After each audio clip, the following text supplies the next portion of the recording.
हमने जमहूरियत आज क्या फ़ायद की थी अपनी स्टूडेंट इस्लामिक ऑर्गेनाइजेशन के बिहाफ पे, जिसमें हमने कई मुद्दे उठाए थे। जिसमें सबसे पहला हमारा मुद्दा था कि आपने शुरुआत से इसमें गड़बड़ियाँ की हैं। जैसे आपने इसका रजिस्ट्रेशन रीओपन किया है 2 दिन के लिए, उसका आपने कोई हमारे पहले से कोई नोटिफिकेशन नहीं इशू किया। दूसरा इशू हमने ये रेज़ किया था कि जो आपने ग्रेस मार्क्स पेपर लीक का इशू था और तीसरा ग्रेस मार्क्स का इशू था। तो आज ग्रेस मार्क्स का इशू कोर्ट ने कंसिडर किया है और उसमें ये कोर्ट ने ये बोला है कि कोर्ट एनटीए ने आके क्लैरिफिकेशन दिया है, कमेटी बनाई जिसके बेसिस पे कोर्ट ने ये बोला है कि ठीक है, जितने भी स्टूडेंट्स ने जिनको ग्रेस मार्क्स अवार्ड हुए हैं ये सब दोबारा से अपीयर होंगे 23 जून को और इनका रिजल्ट 30 जून को डिक्लेयर किया जाएगा।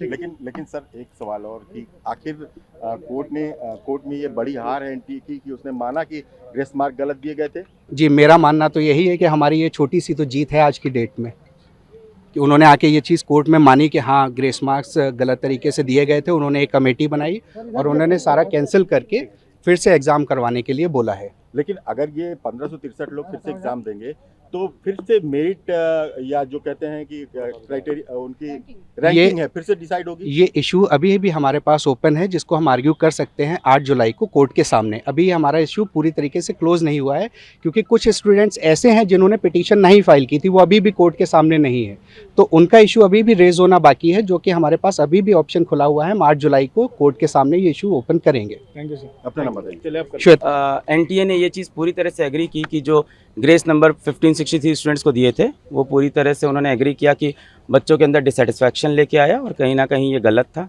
तो काफ़ी लंबे समय से हम लोग ये लड़ाई लड़ रहे थे कि पहली बार ग्रेस नंबर क्यों ले आए, पहले क्यों नहीं आए। तो उन्होंने खुद एग्री कर लिया कि ग्रेस नंबर का कॉन्सेप्ट नहीं चलेगा। अब उनका ये प्रपोजल था कि इन 1563 स्टूडेंट्स को हम ऑप्शन देते हैं दूसरी बार एग्ज़ाम देने का, प्रॉबेबली 23 जून को।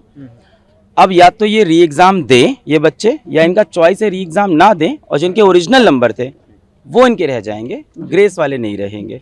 बट अभी भी 2 मुद्दे इसके अंदर ओपन रह गए। पहला, वो बच्चे जो माननीय हाईकोर्ट नहीं पहुंच पाए थे कि उनका समय का नुकसान हुआ है, उनको तो यहाँ पे कोई ऑप्शन नहीं मिला। सिर्फ उन्हीं बच्चों को री नीट का एग्जाम मिल गया दूसरी बार जो माननीय हाईकोर्ट पहुंचे थे, जिनका समय का नुकसान है, जिनको ग्रेस नंबर।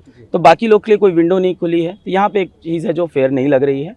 दूसरी चीज़ ये लगती है कि जब एनटीए खुद एग्री कर रहा है आ जाके कि हमने 1563 स्टूडेंट्स को जो ग्रेस दिया वो पूरी तरह से सही नहीं था, गलत था, तो और कितनी डिस्पेरेंसीज हो सकती है उसके अंदर, इसके ऊपर भी देखना चाहिए। क्योंकि उन्होंने ये चीज़ बिना किसी की परमिशन के अपने आप ग्रेस नंबर का कॉन्सेप्ट लाया और ला दिया। क्या पास में भी ऐसी चीज़ उन्होंने कभी की है जो कभी कोर्ट तक नहीं पहुंची है?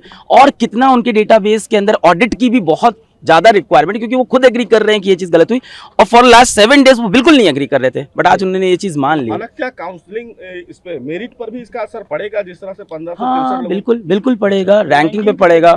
रैंकिंग बिल्कुल री एग्जाम के बाद ही रैंकिंग डिसाइड होगी, क्योंकि काउंसलिंग ये कह रहे हैं कि 6 जुलाई से करेंगे। तो ये कह रहे हैं कि जब 23 जून वाला पेपर हो जाएगा जल्द से जल्द उसके रिजल्ट निकाल देंगे और उसके बाद फिर से सबकी रैंक शफल होगी, बनेगा। पर हमारा मुद्दा अभी भी ये कि बहुत से बच्चे अपने समय का नुकसान रिपोर्ट नहीं कर पाए। इसके साथ साथ जो पेपर लीक का केस था उसमें माननीय सुप्रीम कोर्ट ने ये कहा कि वो केस बिल्कुल खुला हुआ है, उसकी अगली सुनवाई होगी।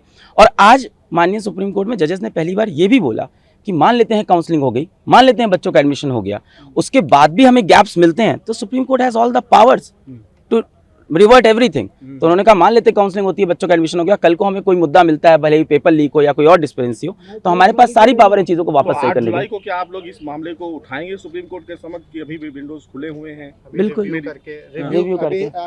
करते हैं, देखते हैं ऑर्डर क्या आता है उसके बेसिस पे, क्योंकि जो मुद्दे खुले हुए हैं उन पे कैसे आगे अप्रोच करना है legally, will take a call on that. नहीं, I really thanks Rohit ji, है ना, सबसे पहले Singhania law firms and then I thanks Jai Sai Deepak ji, बहुत अच्छा आर्गुमेंट दिया।